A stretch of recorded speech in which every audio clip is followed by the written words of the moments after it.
इस कार्यक्रम में हम सभी की कोशिश रहती है कि एक दूसरे के प्रेरणादायी प्रयासों की चर्चा करें, जन आंदोलन से परिवर्तन की गाथा पूरे देश को बताएं। इसी कड़ी में मैं आज आपसे देश के एक ऐसे जन आंदोलन की चर्चा करना चाहता हूं जिसका देश के हर नागरिक के जीवन में बहुत महत्व है।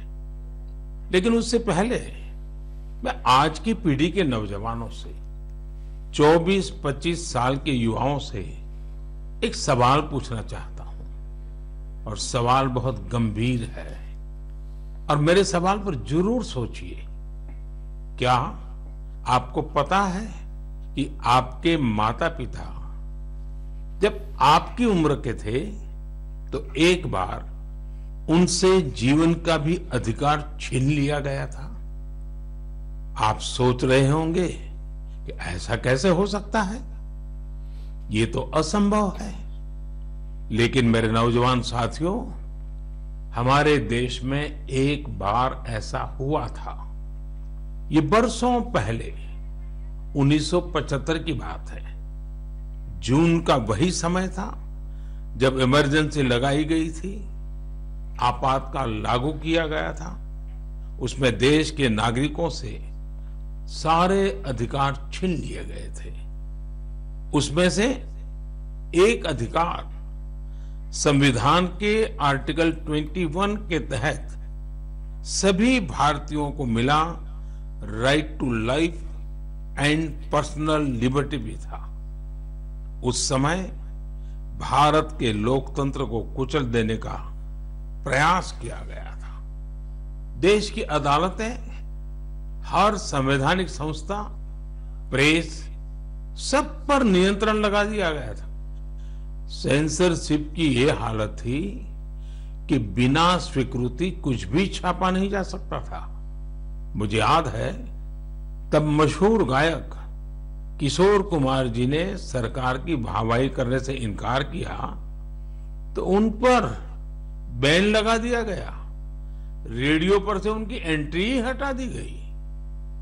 लेकिन बहुत कोशिशों, हजारों गिरफ्तारियों और लाखों लोगों पर अत्याचार के बाद भी भारत के लोगों का लोकतंत्र से विश्वास डिगा नहीं, रत्ती भर नहीं डिगा। भारत के हम लोगों में सदियों से जो लोकतंत्र के संस्कार चले आ रहे हैं, जो लोकतांत्रिक भावना हमारी रग रग में है, आखिरकार जीत उसी की हुई। भारत के लोगों ने लोकतांत्रिक तरीके से ही इमरजेंसी को हटाकर वापस लोकतंत्र की स्थापना की। तानाशाही की मानसिकता को, तानाशाही वृत्ति प्रवृत्ति को लोकतांत्रिक तरीके से पराजित करने का ऐसा उदाहरण पूरी दुनिया में मिलना मुश्किल है। इमरजेंसी के दौरान देशवासियों के संघर्ष का गवाह रहने का, साझेदार रहने का सौभाग्य मुझे भी मिला था, लोकतंत्र के एक सैनिक के रूप में। आज जब देश अपनी आजादी के 75 वर्ष का पर्व मना रहा है, अमृत महोत्सव मना रहा है, तो आपातकाल के उस भयावह दौर को भी हमें कभी भी भूलना नहीं चाहिए। आने वाली पीढ़ियों को भी भूलना नहीं चाहिए। अमृत महोत्सव सैकड़ों वर्षों की गुलामी से मुक्ति की विजय गाथा ही नहीं, बल्कि आजादी के बाद के 75 वर्षों की यात्रा भी समेटे हुए हैं। इतिहास के हर अहम पड़ाव से सीखते हुए ही हम आगे बढ़ते हैं। मेरे प्यारे देशवासियों, हम में से शायद ही कोई ऐसा हो जिसने अपने जीवन में आकाश से जुड़ी कल्पनाएं न की हो। बचपन में हर किसी को आकाश के चांद, तारे, उनकी कहानियां आकर्षित करती हैं। युवाओं के लिए आकाश छूना सपनों को साकार करने का पर्याय होता है। आज हमारा भारत जब इतने सारे क्षेत्रों में सफलता का आकाश छू रहा है, तो आकाश या अंतरिक्ष इससे अछूता कैसे रह सकता है? बीते कुछ समय में हमारे देश में स्पेस सेक्टर से जुड़े कई बड़े काम हुए हैं। देश की इन्हीं उपलब्धियों में से एक है इन स्पेस नाम की एजेंसी का निर्माण। एक ऐसी एजेंसी जो स्पेस सेक्टर में भारत के प्राइवेट सेक्टर के लिए नए अवसरों को प्रमोट कर रही है। इस शुरुआत ने हमारे देश के युवाओं को विशेष रूप से आकर्षित किया है। मुझे बहुत से नौजवानों के इससे जुड़े संदेश भी मिले हैं। कुछ दिन पहले जब मैं इन स्पेस के हेडक्वार्टर के लोकार्पण के लिए गया था, तो मैंने कई युवा स्टार्टअप्स के आइडियाज और उत्साह को देखा। मैंने उनसे काफी देर तक बातचीत भी की। आप भी जब इनके बारे में जानेंगे तो हैरान हुए बिना नहीं रह पाएंगे। जैसे कि स्पेस स्टार्टअप्स की संख्या और स्पीड को ही ले लीजिए। आज से कुछ साल पहले तक हमारे देश में स्पेस सेक्टर में स्टार्टअप के बारे में कोई सोचता तक नहीं था। आज इनकी संख्या 100 से भी ज्यादा है। ये सभी स्टार्टअप्स ऐसे ऐसे आइडिया पर काम कर रहे हैं जिनके बारे में पहले या तो सोचा ही नहीं जाता था या फिर प्राइवेट सेक्टर के लिए असंभव माना जाता था। उदाहरण के लिए चेन्नई और हैदराबाद के 2 स्टार्टअप्स हैं, अग्निकुल और स्काई रूट। ये स्टार्टअप ऐसे लॉन्च व्हीकल विकसित कर रही हैं जो अंतरिक्ष में छोटे पेलोड्स लेकर जाएंगे। इससे स्पेस लॉन्चिंग की कीमत बहुत कम होने का अनुमान है। ऐसे ही हैदराबाद का एक और स्टार्टअप ध्रुव स्पेस सैटेलाइट डिप्लॉयर और सैटेलाइट के लिए हाई टेक्नोलॉजी सोलर पैनल्स पर काम कर रहा है। मैं एक और स्पेस स्टार्टअप दिगंतरा के तनवीर अहमद से भी मिला था, जो स्पेस के कचरे को मैप करने का प्रयास कर रहे हैं। मैंने उन्हें एक चैलेंज भी दिया है कि वो ऐसी टेक्नोलॉजी पर काम करें जिससे स्पेस के कचरे का समाधान निकाला जा सके। दिगंतरा और ध्रुव स्पेस दोनों ही 30 जून को इसरो के लॉन्च व्हीकल से अपना पहला लॉन्च करने जा रहे हैं। इसी तरह बेंगलुरु के एक स्पेस स्टार्टअप एस्ट्रोम की फाउंडर नेहा भी एक कमाल के आइडिया पर काम कर रही है। ये स्टार्टअप ऐसे फ्लैट एंटीना बना रहा है जो न केवल छोटे होंगे बल्कि उनकी कॉस्ट भी काफी कम होगी। इस टेक्नोलॉजी की डिमांड पूरी दुनिया में हो सकती है। साथियों, इन स्पेस के कार्यक्रम में मैं महसाना की स्कूल स्टूडेंट बेटी तन्वी पटेल से भी मिला था।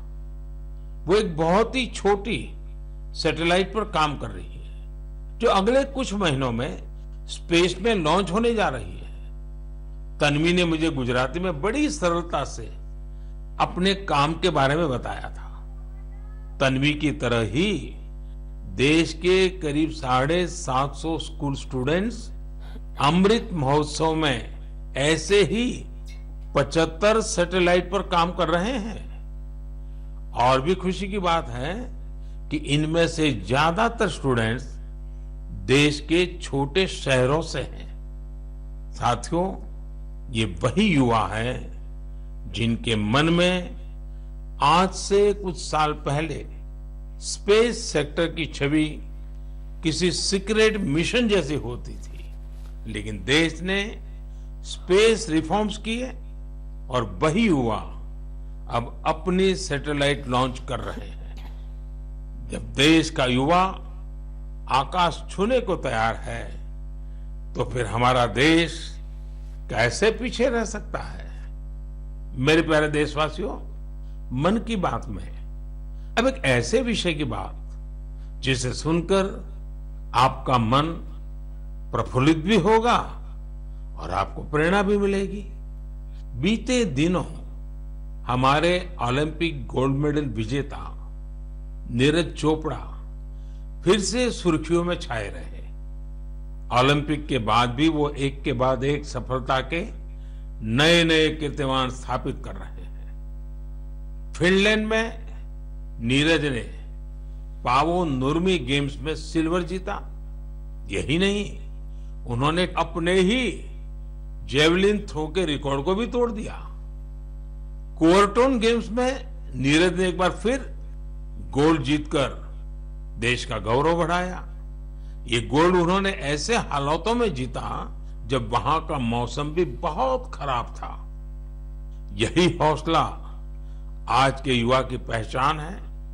स्टार्टअप से लेकर स्पोर्ट्स वर्ल्ड तक भारत के युवा नए नए रिकॉर्ड बना रहे हैं। अभी हाल में ही आयोजित हुए खेलो इंडिया यूथ गेम्स में भी हमारे खिलाड़ियों ने कई रिकॉर्ड बनाए। आपको जानकर अच्छा लगेगा कि इन खेलों में कुल 12 रिकॉर्ड टूटे हैं। इतना ही नहीं, 11 रिकॉर्ड्स महिला खिलाड़ियों के नाम दर्ज हुए हैं। मणिपुर की एम मार्टिना देवी ने वेट लिफ्टिंग में 8 रिकॉर्ड्स बनाए हैं।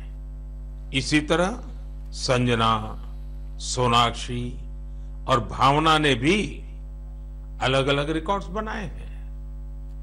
अपनी मेहनत से इन खिलाड़ियों ने बता दिया है कि आने वाले समय में अंतर्राष्ट्रीय खेलों में भारत की साख कितनी बढ़ने वाली है।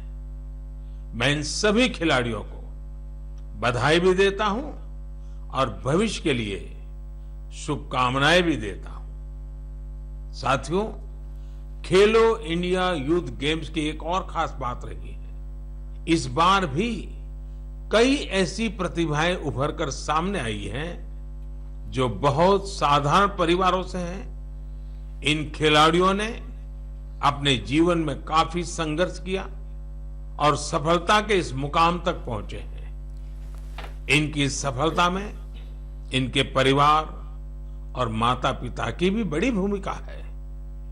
70 किलोमीटर साइकिलिंग में गोल्ड जीतने वाले श्रीनगर के आदिल अल्ताफ के पिता टेलरिंग का काम करते हैं, लेकिन उन्होंने अपने बेटे के सपनों को पूरा करने के लिए कोई कोर कसर नहीं छोड़ी।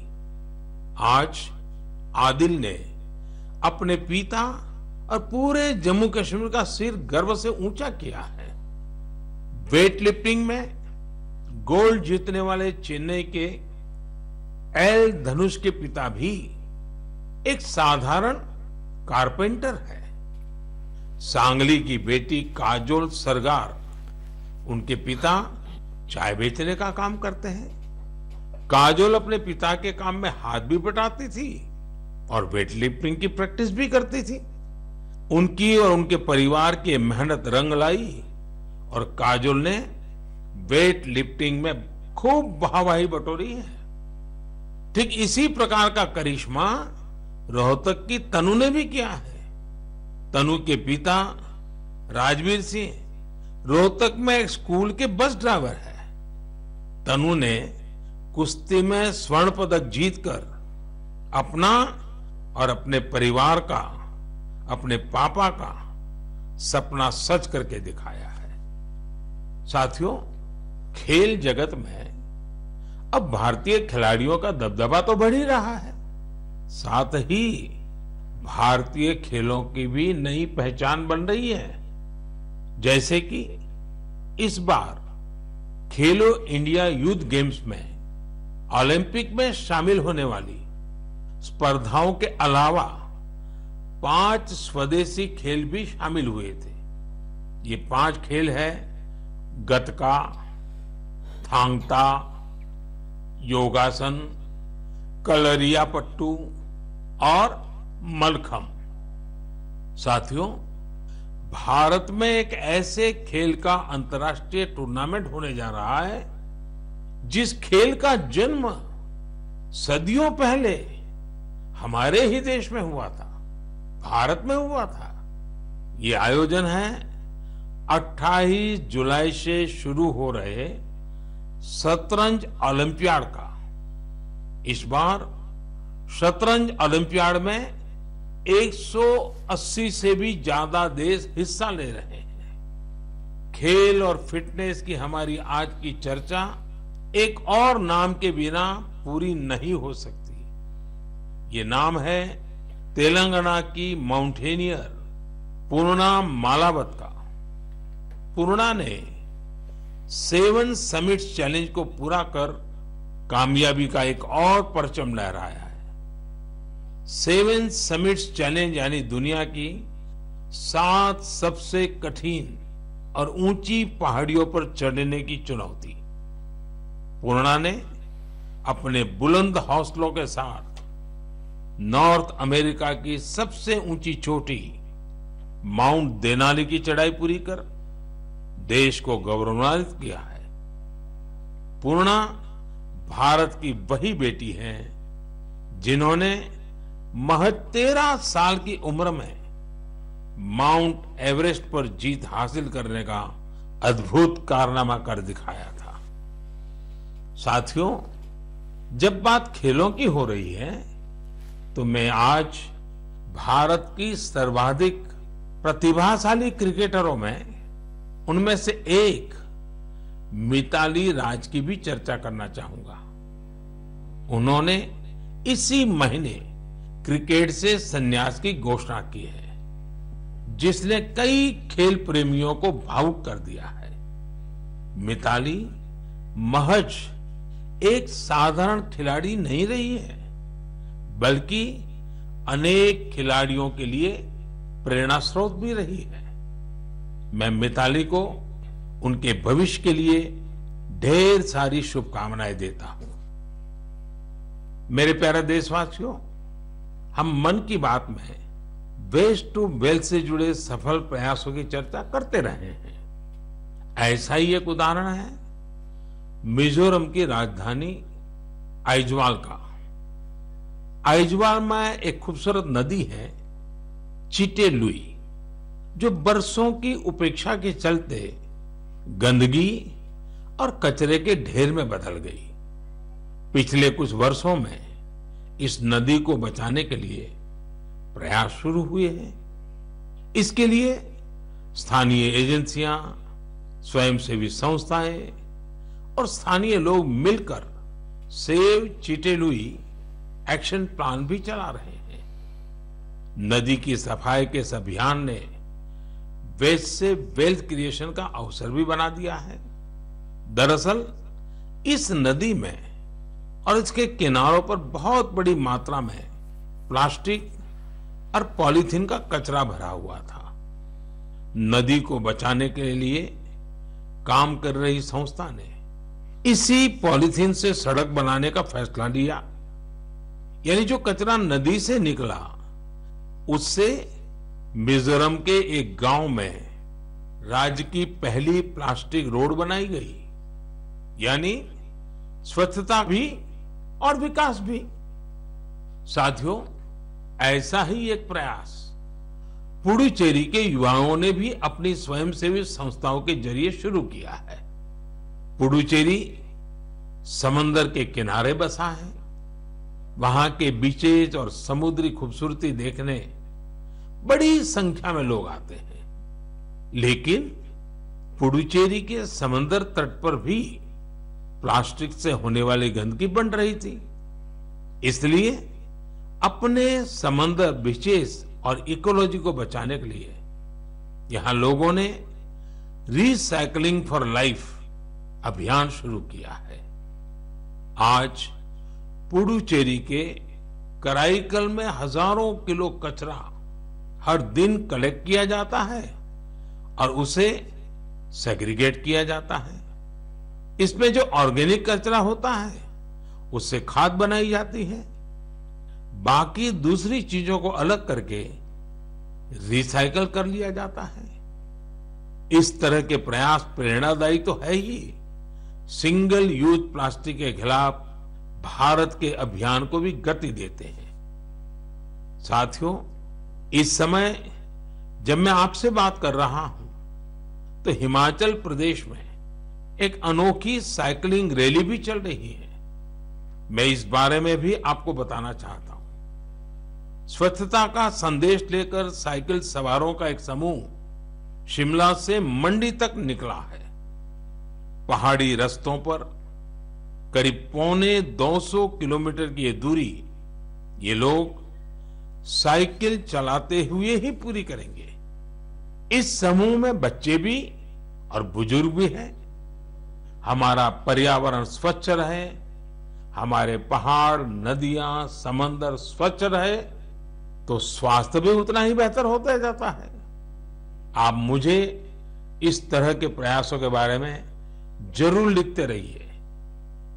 मेरे प्यारे देशवासियों, हमारे देश में मानसून का लगातार विस्तार हो रहा है। अनेक राज्यों में बारिश बढ़ रही है।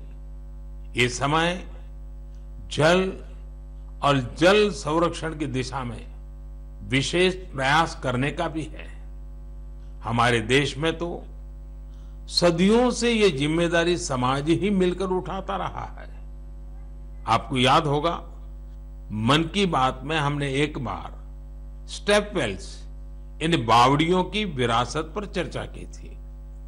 बावड़ी उन बड़े कुओं को कहते हैं जिन तक सीढ़ियों से उतरकर पहुंचते हैं। राजस्थान के उदयपुर में ऐसी ही सैकड़ों साल पुरानी एक बावड़ी है, सुल्तान की बावड़ी।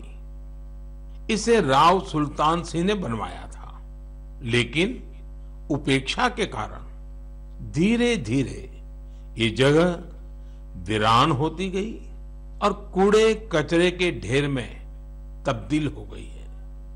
एक दिन कुछ युवा ऐसे ही घूमते हुए इस बावड़ी तक पहुंचे और इसकी स्थिति देखकर बहुत दुखी हुए।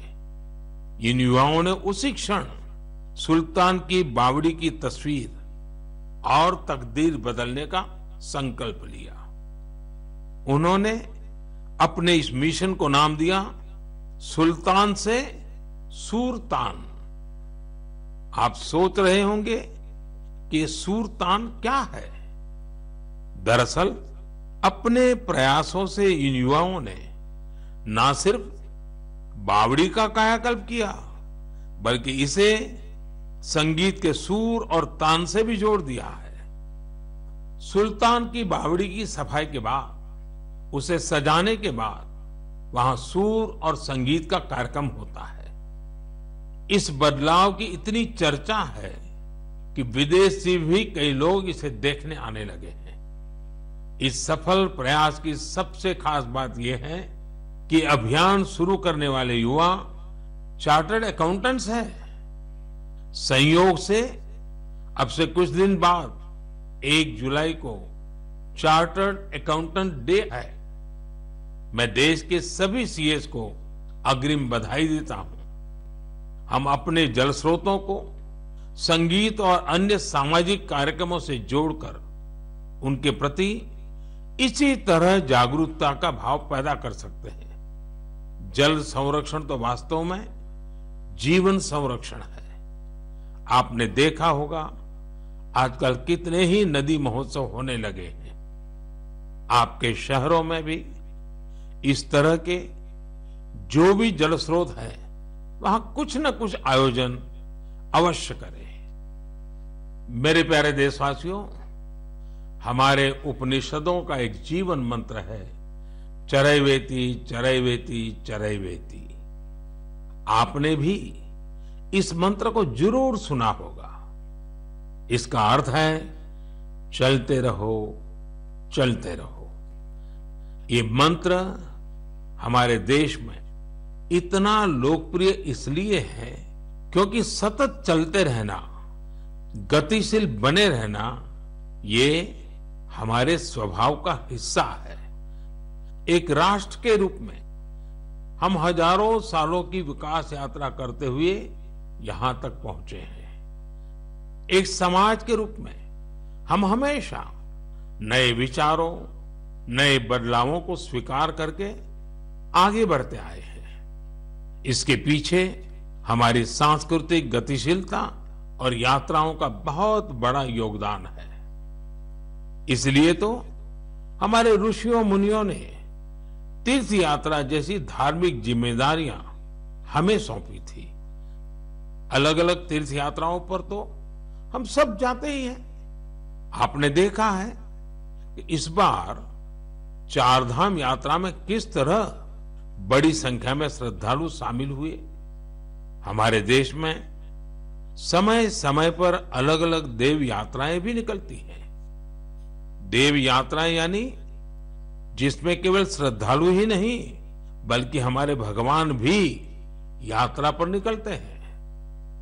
अभी कुछ ही दिनों में 1 जुलाई से भगवान जगन्नाथ की प्रसिद्ध यात्रा शुरू होने जा रही है।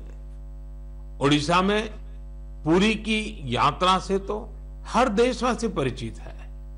लोगों का प्रयास रहता है कि इस अवसर पर पुरी जाने का सौभाग्य मिले। दूसरे राज्यों में भी जगन्नाथ यात्रा खूब धूमधाम से निकाली जाती है। भगवान जगन्नाथ यात्रा आषाढ़ महीने की द्वितीया से शुरू होती है। हमारे ग्रंथों में आषाढ़स्य द्वितीय दिवसे रथ यात्रा इस तरह संस्कृत श्लोकों में वर्णन मिलता है। गुजरात के अहमदाबाद में भी हर वर्ष आषाढ़ द्वितीया से रथ यात्रा चलती है। मैं गुजरात में था तो मुझे भी हर वर्ष इस यात्रा में सेवा का सौभाग्य मिलता था। आषाढ़ द्वितीया जिसे आषाढ़ी बीज भी कहते हैं, इस दिन से ही कच्छ का नववर्ष भी शुरू होता है। मैं मेरे सभी कच्छी भाइयों बहनों को नववर्ष की शुभकामनाएं भी देता हूं। मेरे लिए इसलिए भी ये दिन बहुत खास है। मुझे याद है आषाढ़ द्वितीया से एक दिन पहले यानी आषाढ़ की पहली तिथि को हमने गुजरात में एक संस्कृत उत्सव की शुरुआत की थी, जिसमें संस्कृत भाषा में गीत, संगीत और सांस्कृतिक कार्यक्रम होते हैं। इस आयोजन का नाम है आषाढ़स्य प्रथम दिवसे। उत्सव को यह खास नाम देने के पीछे भी एक वजह है। दरअसल संस्कृत के महान कवि कालिदास ने आषाढ़ महीने से ही वर्षा के आगमन पर मेघदूतम लिखा था। मेघदूतम में एक श्लोक है, आषाढ़स्य प्रथम दिवसे मेघम आश्लिष्ट सानुम, यानी आषाढ़ के पहले दिन पर्वत शिखरों से लिपटे हुए बादल। यही श्लोक इस आयोजन का आधार बना। साथियों, अहमदाबाद हो या पुरी, भगवान जगन्नाथ अपनी इस यात्रा के जरिए हमें कई गहरे मानवीय संदेश भी देते हैं। भगवान जगन्नाथ जगत के स्वामी तो है ही, लेकिन उनकी यात्रा में गरीबों, वंचितों की विशेष भागीदारी होती है। भगवान भी समाज के हर वर्ग और व्यक्ति के साथ चलते हैं। ऐसे ही हमारे देश में जितनी भी यात्राएं होती हैं, सब में गरीब, अमीर, ऊंच, नीच ऐसे कोई भेदभाव नजर नहीं आते हैं। सारे भेदभाव से ऊपर उठकर यात्रा ही सर्वोपरि होती है। जैसे कि महाराष्ट्र में पंढरपुर की यात्रा के बारे में आपने जरूर सुना होगा। पंढरपुर की यात्रा में कोई भी न बड़ा होता है न छोटा होता है, हर कोई वारकरी होता है, भगवान विठल का सेवक होता है। अभी 4 दिन बाद ही 30 जून से अमरनाथ यात्रा भी शुरू होने जा रही है।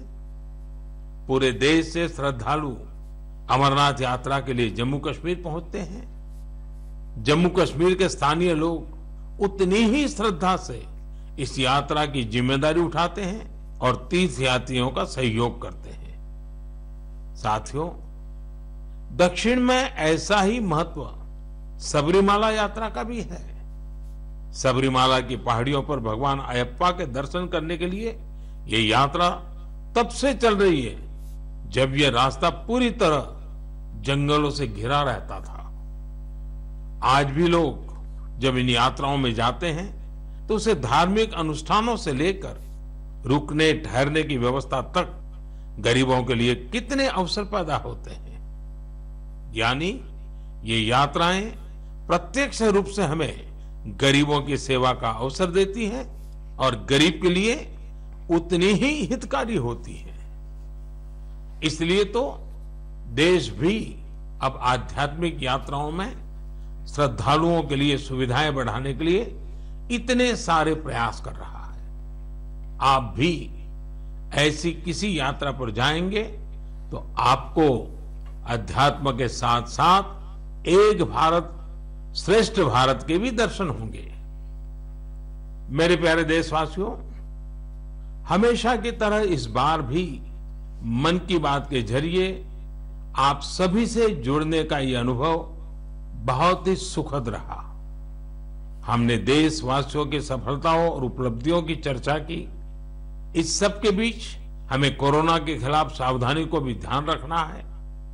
हालांकि संतोष की बात है कि आज देश के पास वैक्सीन का व्यापक सुरक्षा कवच मौजूद है। हम 200 करोड़ वैक्सीन डोज के करीब पहुंच गए हैं। देश में तेजी से प्रिकॉशन डोज भी लगाई जा रही है। अगर आपकी सेकंड डोज के बाद प्रिकॉशन डोज का समय हो गया है तो आप ये तीसरा डोज जरूर लें।